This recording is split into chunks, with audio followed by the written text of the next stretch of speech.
Hey, what's up mga kaballers? Maligayang pagbabalik sa aking channel. Halina't pag-usapan natin ang balitang tatlong bagong big man ng Warriors na makukuha ni Dan Levy ngayong off-season. Kilalanin. At ang balitang Jason Tatum sa NBA nagyayabang daw kaagad. Tara't pag-usapan natin yan dito sa Basketball Hotshots.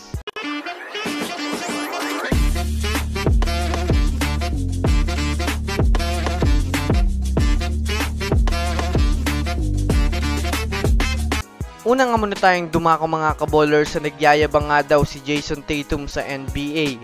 Kahit man nga po mga kaballers, naging maganda ang naging karera ng Team USA at pinatunayan nila sa mundo ng basketball na sila ang pinakamalakas na bansa, ay may isa nga po mga kaballers sa kanilang player na mas naniniwala sa kanyang team sa NBA na kayang talunin ang team nila sa USA.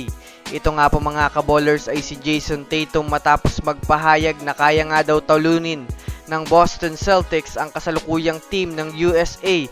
Kumbaga, napakataas nga po ng kumpiyansa ni Jason Tatum sa kanyang sarili na kaya nga talaga ng kasalukuyang lineup nila na pabagsakin ng buong pwersa ng Team USA.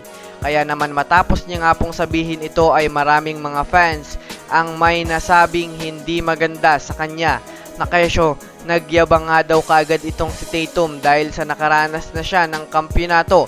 Kung susumadayan niyo natin mga kaballers, para nga po sa aking opinion, kung sa skills nga po ay di hamak na mas nakakalamang ang Team USA, ngunit pagdating naman nga po mga kaballers sa chemistry ay pwede talagang talunin ng Boston Celtics ang Team USA.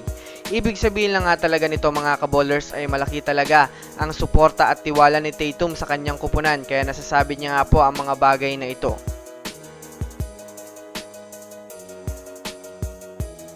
Samantala, dumako naman tayo mga kaballers sa balita patungkol sa tatlong big man na posibleng makuha ng Golden State Warriors. Well, kung susumadayan nga natin mga kaballers, kahit man nga po mayroong mga bagong manlalaro ang Warriors ngayon, ay mayroon pa rin nga po silang problema na hindi pa nasusolusyonan sa ngayon. Yan nga po mga kaballers ang problema nila sa big man.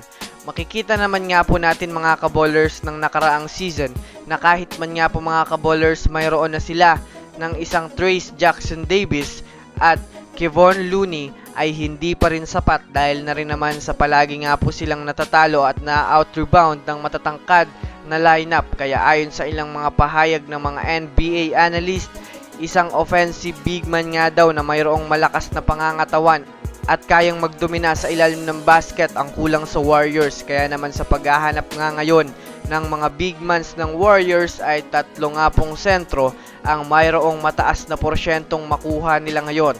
Ito nga po mga kaballers ay sina Nikola Vucevic, DeAndre Ayton at Jonas Valanciunas na kasalukuyang available lahat sa trade market. Kaya labas mga Warriors fans, sino nga ba ang pinakababagay na big man na maaaring kunin nila ngayong off-season?